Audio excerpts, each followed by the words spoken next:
The Shawshank Redemption asked, "Who are you beyond your circumstances?"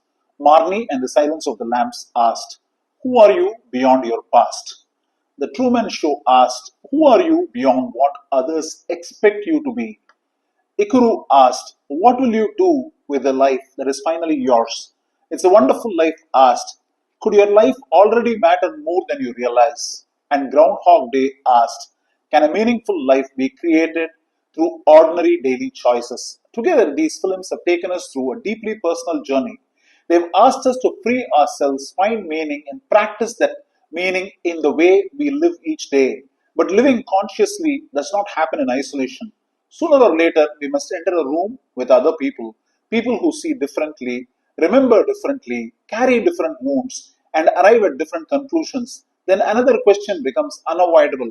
Can we think for ourselves when everyone around us has already decided? That is why 12 Angry Men must be the seventh film in this journey.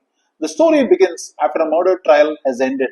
A young man is accused of killing his father. 12 jurors enter a hot, airless room to decide his fate. If they find him guilty, he will face death. The first vote appears to make the decision almost effortless. 11 vote guilty, 1 does not. Juror 8 does not claim that the young man is innocent. He does not possess hidden evidence. He does not know the truth. He simply believes that when a human life is at stake, 12 people should be willing to talk before declaring themselves certain. That distinction is the moral center of the film. Juror 8 is not defending an answer, he is defending the responsibility to examine it. Most people remember 12 Angry Men as a courtroom drama without a courtroom. I remember something else. I remember watching 12 different ways in which human beings arrive at judgment. One man is impatient to leave, one is intimidated by stronger personalities, one confuses his personal pain with the evidence, one allows prejudice to speak before reason. Some listen, some merely wait for their turn to speak. The 12 men become a microcosm of the world we inhabit. Compassion and indifference, bias and impartiality, prejudice and objectivity, empathy and insensitivity, listening and the failure to hear, love, anger, and judgment all sit around the same table. What makes the film remarkable is that these qualities do not arrive bearing labels. Bias often presents itself as common sense, impatience presents itself as efficiency, volume presents itself as conviction, and certainty presents itself as intelligence. Juror 8 introduces something quieter, doubt. Not the doubt that paralyzes action, the doubt that protects us from acting too quickly. He asks the jurors to look again. A knife that appeared unique may not be unique. A witness who appeared certain may not have seen what she believed she saw. A man who claimed to reach his door quickly may not have been physically capable of doing so. Nothing magical enters the room. The evidence does not change. What changes is the quality of attention brought to it, and that creates a beautiful connection with Groundhog Day.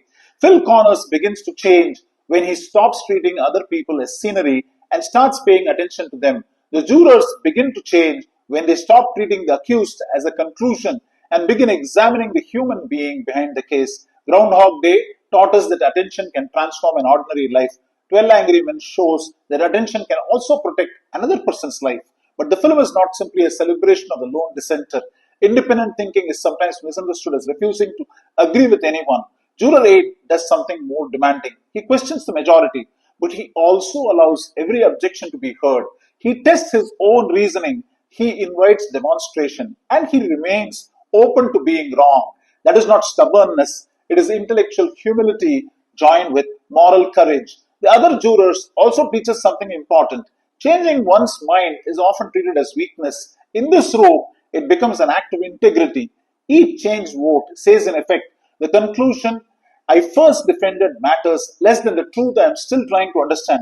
Perhaps that is why I have often used 12 Angry Men during organizational induction. It's an extraordinary primer on transactional effectiveness at work, not because workplaces resemble jury rooms in every respect, but because important decisions are also made among people with different values, experiences, temperaments, and levels of influence. The film invites a team to notice who speaks first, who is interrupted, whose confidence is mistaken for competence, who changes the question, who listens for understanding, and who enters the conversation having already decided.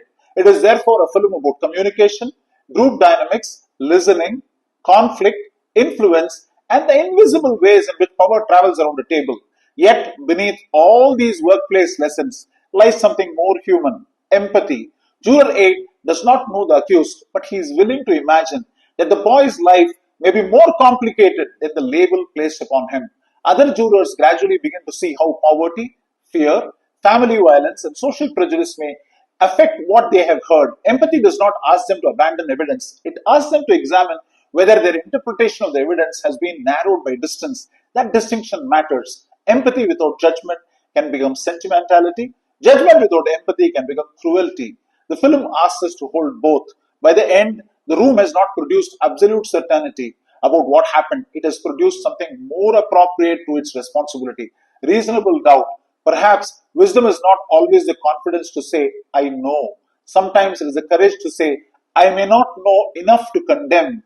Groundhog Day moved the series from insight to practice. 12 Angry Men now moves it from personal practice to shared judgment, because the person we become is revealed not only in the life we build, but also in the conclusions we reach about people whose lives we do not understand. And perhaps independent thought is not merely the courage to stand apart from the group. Perhaps it is the courage to remain in conversation long enough for everyone, including ourselves, to see differently. Before we leave, three questions worth living with.